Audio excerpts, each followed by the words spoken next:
We as a nation possess something which is uniquely powerful, I believe.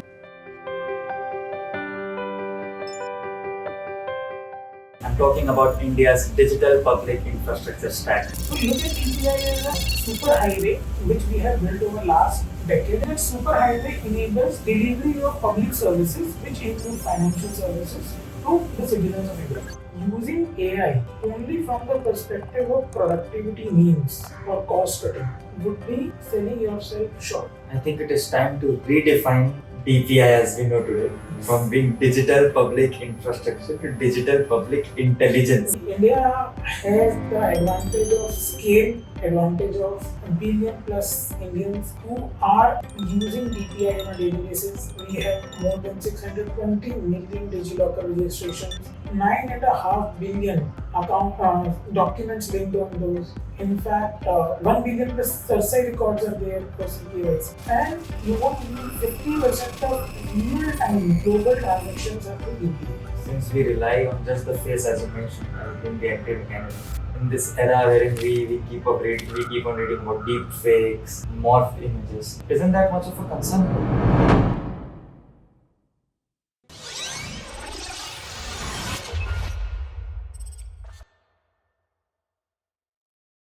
Hello once again to all our viewers. I know it's been a while since we've come out with an episode, but as your host today, I assure you, this episode is going to be a little different than all other ones. Over the course of past few months, AI conversations have been literally everywhere, from panels to boardrooms to seminars to webinars, and literally everywhere as I can imagine. But today, I want to take this moment to move beyond that. Today, I want to capture your attention towards something very interesting. We as a nation possess something which is uniquely powerful, I believe.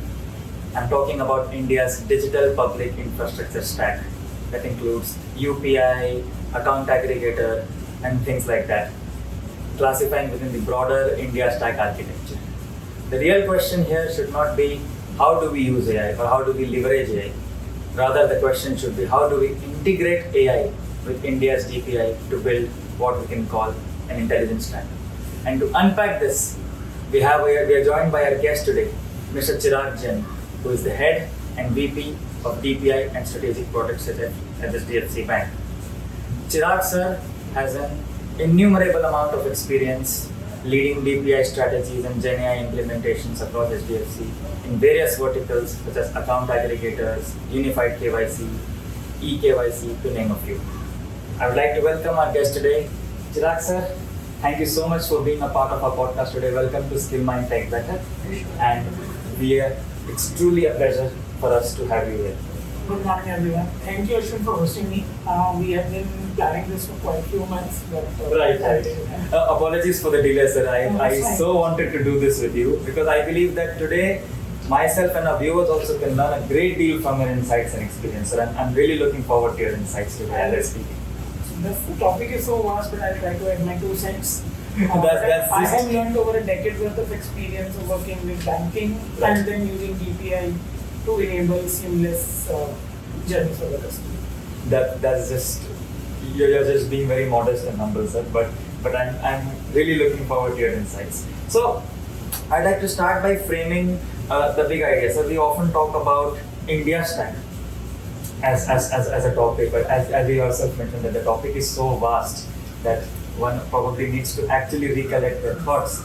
But as you already know, sir, as an industry expert, DPI has traditionally always been consent-based. Now, from what I see, AI conversations being part of every boardroom, like literally everywhere, as I said. So it's evolving from consent-based to AI-based. Now, how should the ecosystem be prepared for this as the AI capabilities mature, while still respecting compliance and user control and aspects like that? So let's first understand what DPI is. Right. Because that is important for everyone to understand how DPI has evolved, and then they can understand what the potential it holds. So look at DPI as a super highway which we have built over last decade as a nation, in fact a decade or more. And that super highway enables delivery of public services which include financial services to the citizens of India.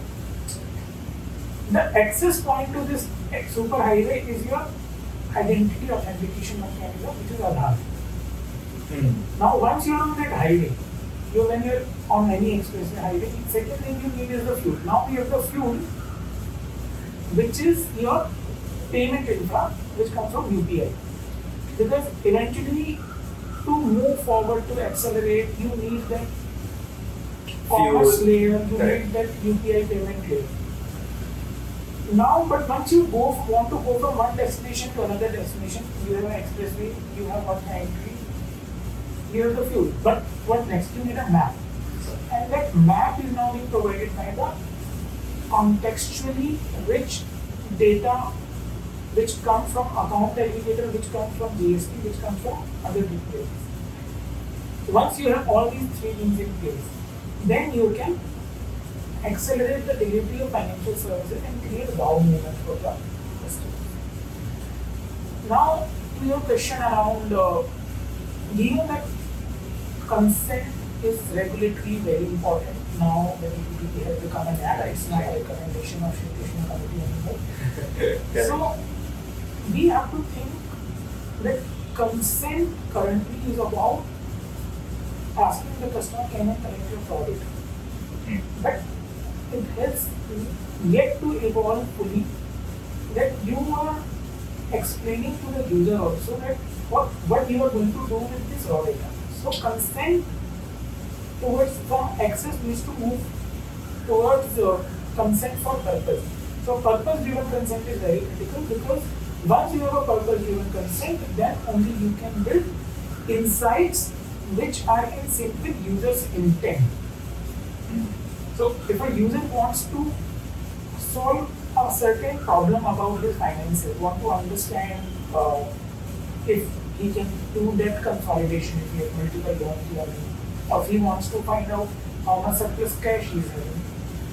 But to get access to the customer's data, the consent has to clearly specify the data is going to be used for that particular purpose which is there. Once that is clear, then only he can build a full-fledged intelligence stack within the regulatory framework. And when AI comes on top of this whole DPI layer, then we have that intelligence stack which I call DPI 2.0. That is the intelligence which brings together all the three pieces of the puzzle: identity, payment, and real-time contextually rich data to provide final services to the customer and reimagine complete customer experience. Right. So the key takeaway for me would be that from just consent-based access, we need to move to a purpose-driven consent management is what I can actually take. That okay, fine, you are collecting the data, but what is the purpose against which you're going to be utilizing the end data?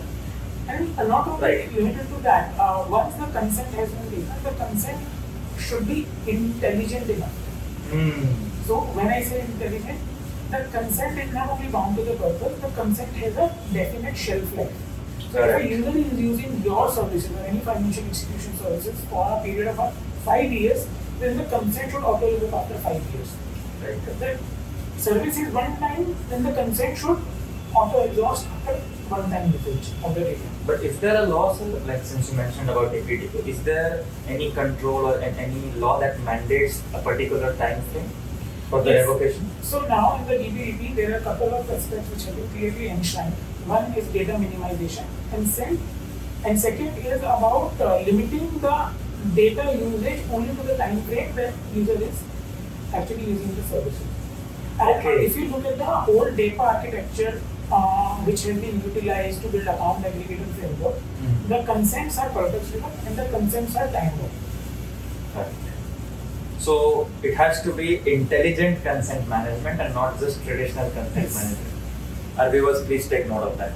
I would like you to hold that thought for a moment. So moving on from that, you mentioned about compliance, data, and all these aspects, and we generally refer these two as the holy trinity of banking, isn't it? Like data, compliance, intelligence, all of these aspects. And you also mentioned about the DPDP, which is no longer a part of Sai Krishna committee, but it is actually a force. It's actually enforced by the government as of today, as we speak right now. So, in your opinion, sir, in your professional opinion, how should financial institutions or banks or anyone dealing in the financial services sector architect this trinity so that they keep up with AI innovation and at the same time ensure that AI does not outpace governance and trust? See, it's a very good part. That everyone should understand first. We talk about all about AI innovation. That is true. But in the financial services, trust is the fulcrum on which the whole financial services delivery lies. Now, to manage the balance on this fulcrum of trust, on one side you will have innovation always, and now this is AI-driven innovation. But on the other side, you always have governance. So governance and innovation needs to go hand in hand. That has to be a baseline. So the way organizations, or not only financial institutions but all organizations should look at it, that when you are dealing with large amount of customer data, you have the data rails to get into the PII data halls of the customer on a near real-time basis using DPI mechanisms. And now you want to expose this customer's inherent data and basically all is financial data and customers by PII data with the AI layer. So the final intelligence which should come out should remain within the bounds of what is the service delivery customer is asking for. And that gives us the opportunity to completely reimagine the customer experiences. How financial institutions should utilize and leverage this trinity is have a unified customer data platform which gives you full understanding of the customer 360 degree view about their life cycle, about their financial health, and about what are their next needs. And on top of that, you have those Legos coming in of DPI, which enables you to add a lot of context in terms of adding the customer consent, managing the customer identity, and beyond the customer consent, also understanding his ongoing financial transactions beyond your financial institution, which is through account aggregator, or in the case of SMEs, through GST also. Once you have these two fundamentals in place, then only you can put an intelligence layer on top of it. And I'll just give an example so that user can actually make it relate to it. To create a full intelligence stack in, say, a customer onboarding journey, a customer comes for opening a savings account. Currently, customer comes, most of the institutions either do a physical based process still or allow the user to do a biometric KYC or a Aadhaar based KYC. User enters their mobile number, their PAN gets checked, their Aadhaar gets checked, OTP is entered, then some information comes from the back end, then user has to still enter 20 odd fields, and then finally the customer account onboarding happens, and there are a lot of checks which gets run in the back. Yeah, a lot of dependencies on the customer. Yes, so there are a lot of still, while we have moved from a paper-based process to a digital process, still there are multiple friction points where a user journey can fail. Right. Now moving to a AI-enabled DPI layer, your face can be your authentication because all your DPI using either CKYC 2.0 which is coming in from SI database or your DigiLocker or your Aadhaar.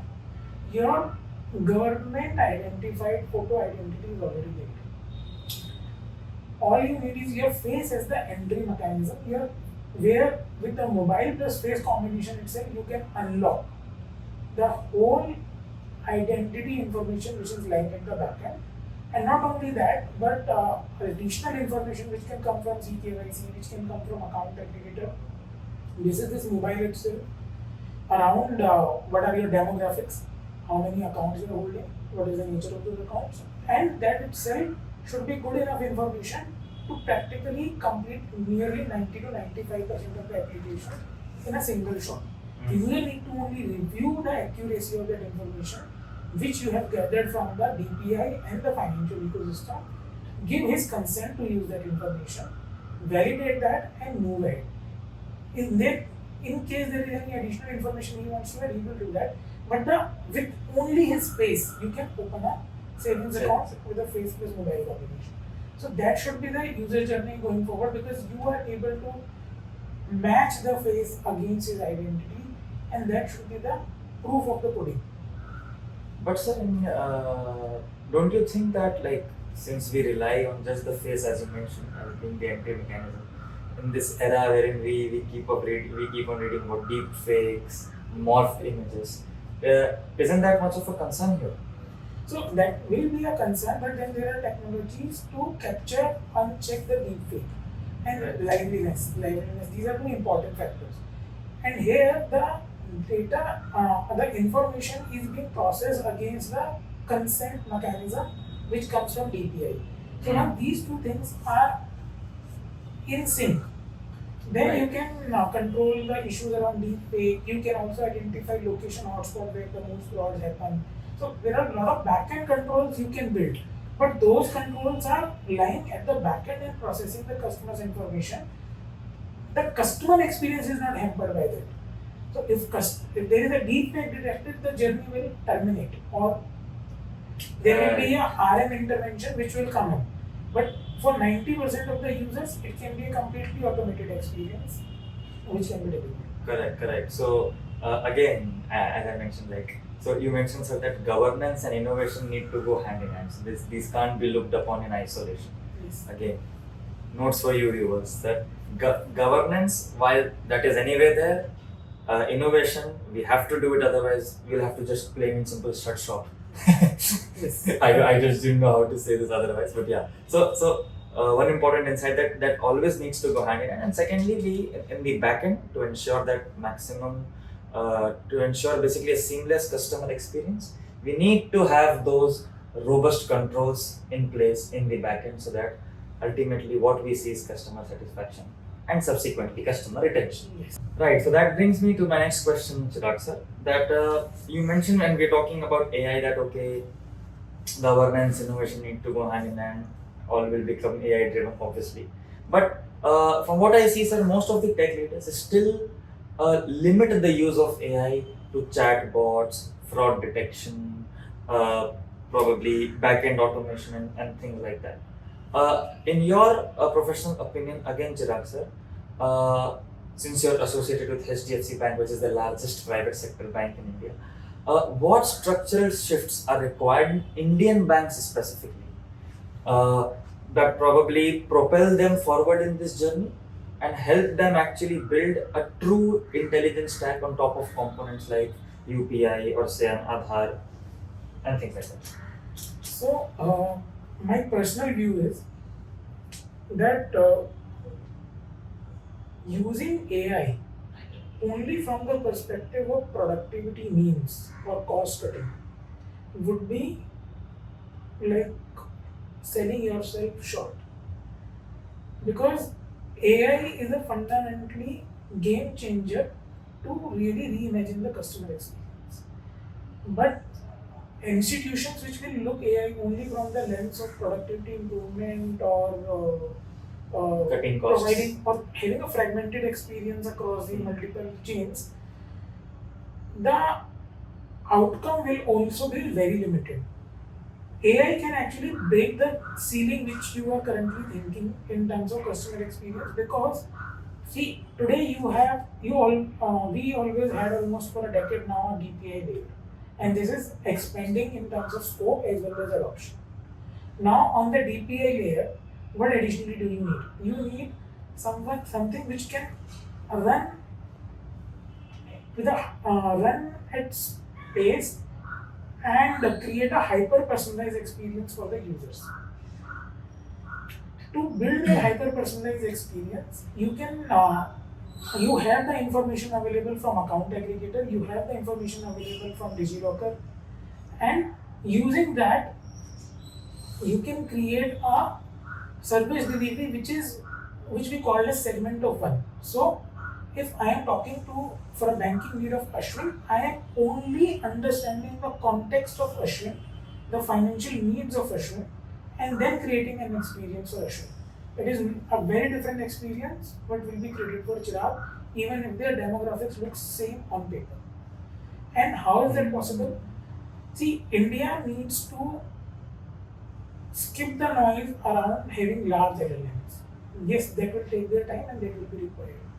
But in our environment where there are multiple languages across every part of India, multiple dialects, India needs to move towards SLMs. We need thousands of SLMs which are built with the principle of Trinity model. So, what is a Trinity model? Basically, a Trinity model which is focused and trained in a language on a specific domain to perform a specific task. The moment you define the model like that, our SLM accuracy increases multifold even beyond what large LLMs can provide.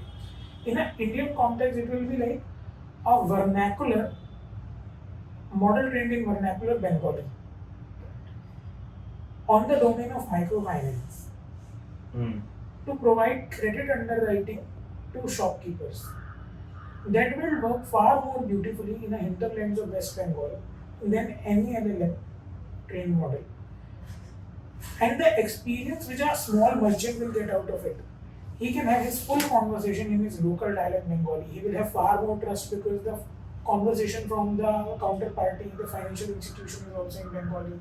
And then he can, in a very comfortable manner, explain his business model, his finances, and the AI layer which will run on it will understand the cultural as well as the linguistic context and then underwrite for that specific use case. So the risk will go down, and not only the risk, the cost of serving with SLM will also be low. I'm assuming SLM is small language. Yes, small language models. So the small language models very specifically trained on a specific task and specific domain knowledge will work far more efficiently. And the final computing, the decision making can happen not on your servers but actually on the customers using the processing power of the customer's device. That will really reduce the cost of serving the end consumers. Right. Quite some food for thought for all of us, I think, because we keep on hearing about LLMs, like the recent AI summit in India, wherein we came up with few of our homegrown indigenous LLMs. But this is quite an eye opener, sir, for me, and I'm sure for our viewers also it's going to be that we need one structural shift is that from LLMs we need to move to SLMs. Yes, because India is so widely fragmented and what unifies it as a nation is the DPI layer. So why not use the DPI layer and leverage it to build something which can be democratized, federated across the country. Right. Indeed some food for thought for all of us. Viewers, I think lots and lots to learn from this conversation. I hope you are taking notes. Sir, we are in 2026 right now, and I mean, needless to say, but we are living in this era of constant innovation and at the same time constant uncertainty with regards to technology, geopolitics, everything. You name it, we have it there.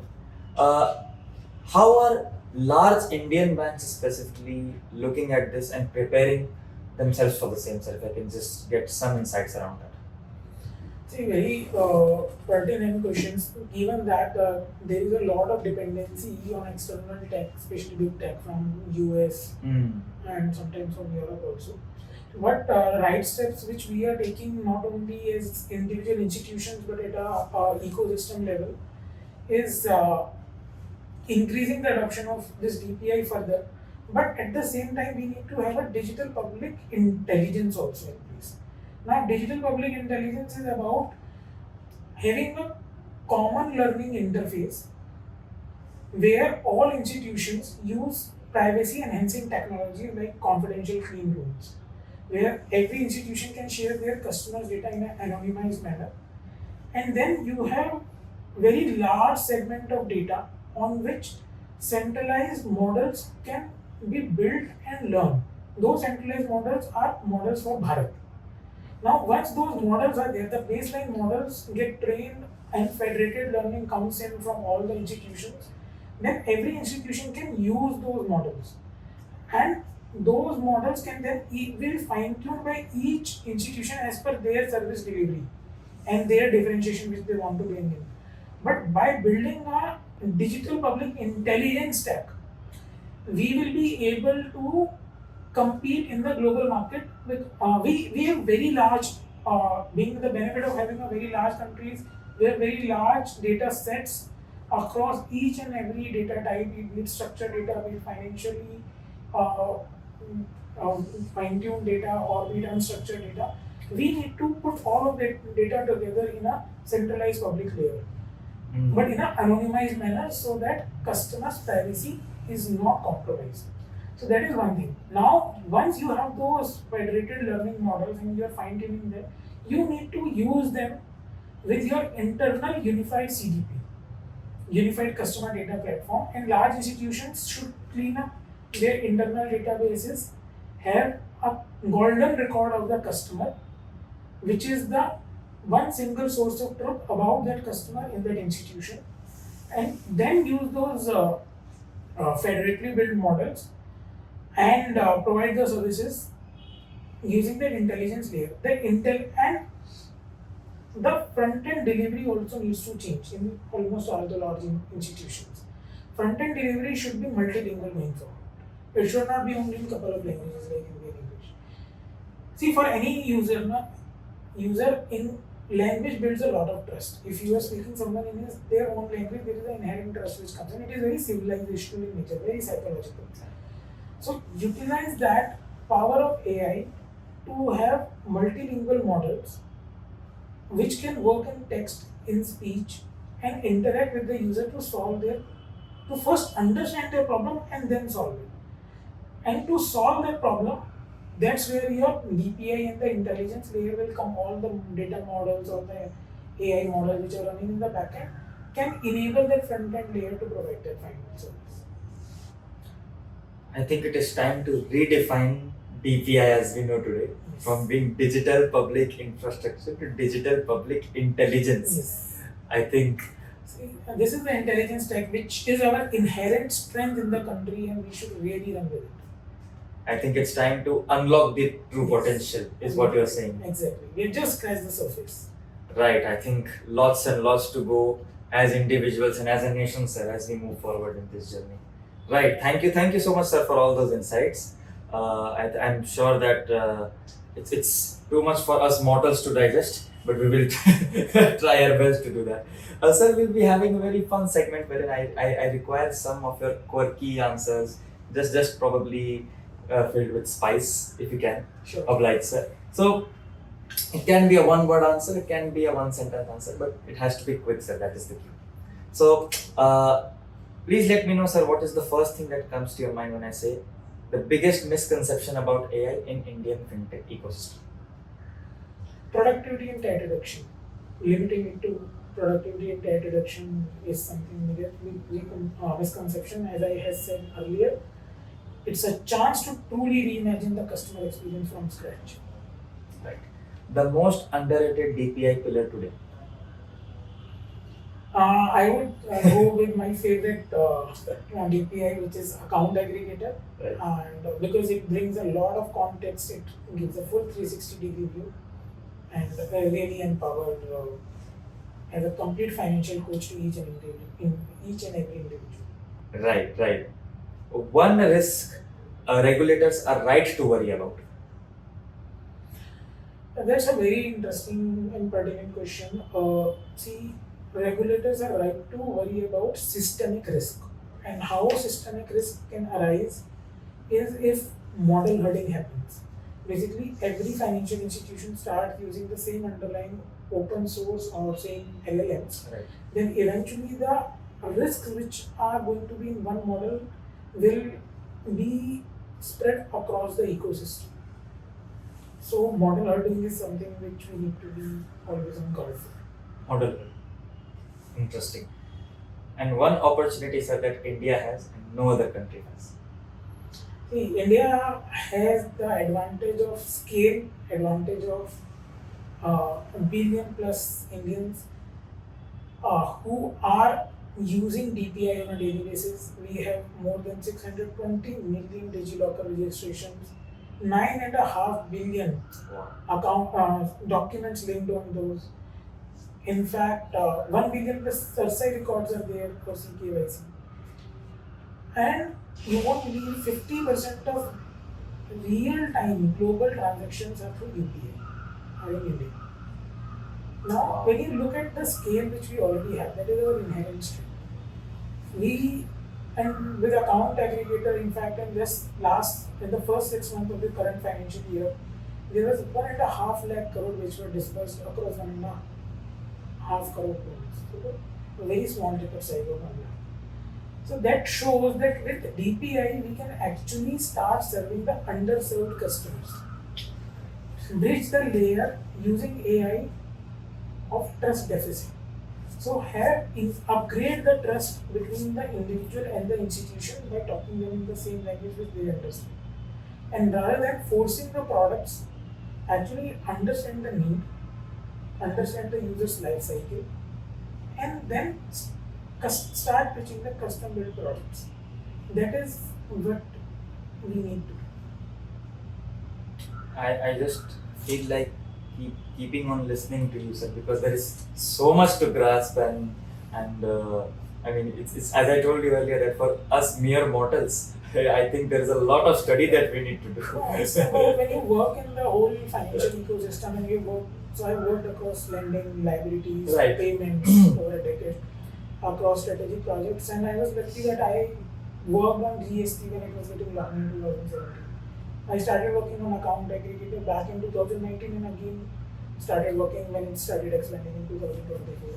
CKYC, DigiLocker, all of these things we are using day-to-day basis. When you start looking at a full lens of all the financial services which can be provided in retail and SME, with the core tools you have now in DPI, in AI, in customer data,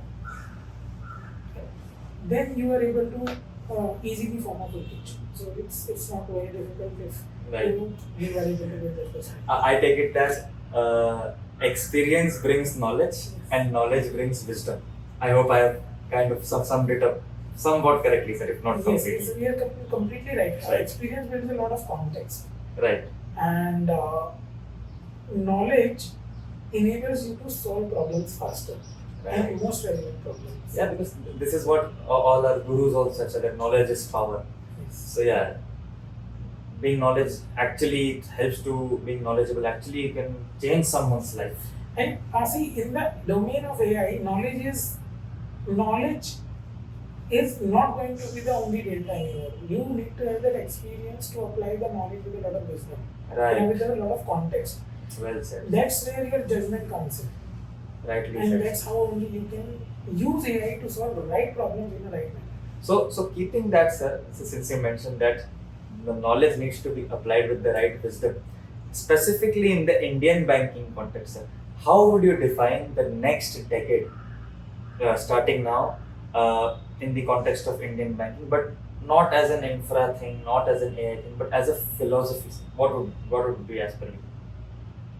See, I would say we need to use all the emerging technologies across AI, DPI, blockchain to create a user experience which ensures that user is empowered by design. User centricity has been talked about for a decade, more than a decade now.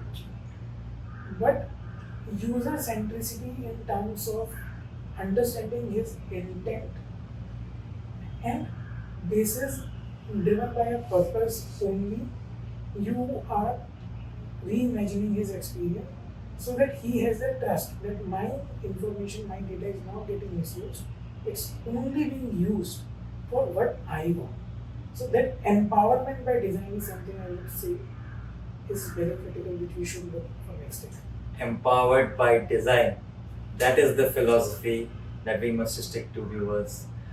Thank you so much, Chirag, sir, for your time. Thank you. I think we all, I can just keep on saying this again and again, but I'm pretty sure I definitely have. But as our viewers watch this episode, they will also learn a great deal from all your insights today. And thank you once again, sir, for your time.